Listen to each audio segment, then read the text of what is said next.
আমি বিনতা সিনহা। আজকে বরাক বিনোদনের রান্নাঘরে খুব সহজে ও কম সময়ে তেলকুই রান্নার রেসিপি নিয়ে আসলাম। প্রথমে নিয়ে নিলাম আগে থেকে কেটে ধুয়ে রাখা বড় সাইজের 5টি কই মাছ। তাতে দিয়ে দিলাম অল্প হলুদ গুঁড়ো ও পরিমাণ মতো লবণ। আজকের রান্নায় আমি নিয়েছি আগে থেকে ভিজিয়ে রাখা কয়েকটি শুকনো লঙ্কা আর 2 চামচ পরিমাণ গোটা জিরে, সাথে 1 ইঞ্চি পরিমাণ আদা কুচি, সামান্য কালো জিরে আর কয়েকটি কাঁচা লঙ্কা। গ্যাস জ্বালিয়ে কড়াই চাপিয়ে গরম হতে দিলাম। কড়াই গরম হয়ে গেলে 1 কাপ পরিমাণে সর্ষের তেল দিয়ে চিমনিটা চালিয়ে দিলাম। তেল গরম হলে অল্প নুন ছিটিয়ে দিলাম, যাতে মাছ দেওয়ার পর তেল ছিটকে না পড়ে শরীরে। এবার লবণ হলুদ মাখা মাছগুলো কড়াইতে দিয়ে উল্টে পাল্টে সাঁতলে নিলাম। অল্প ভাজা হলে মাছগুলোকে তুলে আলাদা করে রেখে দিলাম।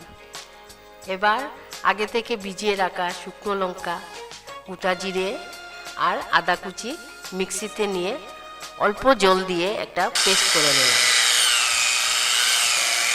এবার মাছ ভাজার তেলেই কালো জিরে ফোড়ন দিয়ে 2 কাঁচা লঙ্কা ভেঙে দিয়ে মিক্সি থেকে সেই পেস্টটা কড়াইতে দিয়ে দিলাম। তাতে অল্প হলুদ দিয়ে অল্প নাড়াচাড়া করে পরিমাণ মতো লবণ দিয়ে ভালো করে নাড়াচাড়া করলাম, যতক্ষণ না মশলা থেকে তেল ছাড়ছে। মশলাটা ভালো করে কষা হয়ে গেলে অন্য একটি পাত্রে আগে থেকে করে রাখা গরম জল ওই মশলায় দিয়ে কয়েক মিনিট ফুটাতে দিলাম। কয়েক মিনিট অপেক্ষা করে তার মধ্যে আগে থেকে সাঁতলে রাখা কই মাছগুলো একে একে দিয়ে ঢাকা দিয়ে অল্প সময় রেখে দিলাম। কয়েক মিনিট পর ঢাকনাটা তুলে মাছগুলো অল্প নাড়াচাড়া করে গ্যাসটা বন্ধ করে দিলাম। এবার একটি সার্ভিং বাউলে আগে মাছগুলো নিয়ে উপরে গ্রেভিটা ঢেলে দিলাম।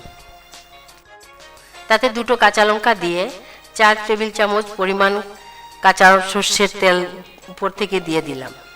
এবার একটি গন্ধরাজ লেবুর খোসা গ্রেট করে সামান্য ধনেপাতা ছড়িয়ে দিয়েই তৈরি হয়ে গেল আমাদের তেলকই।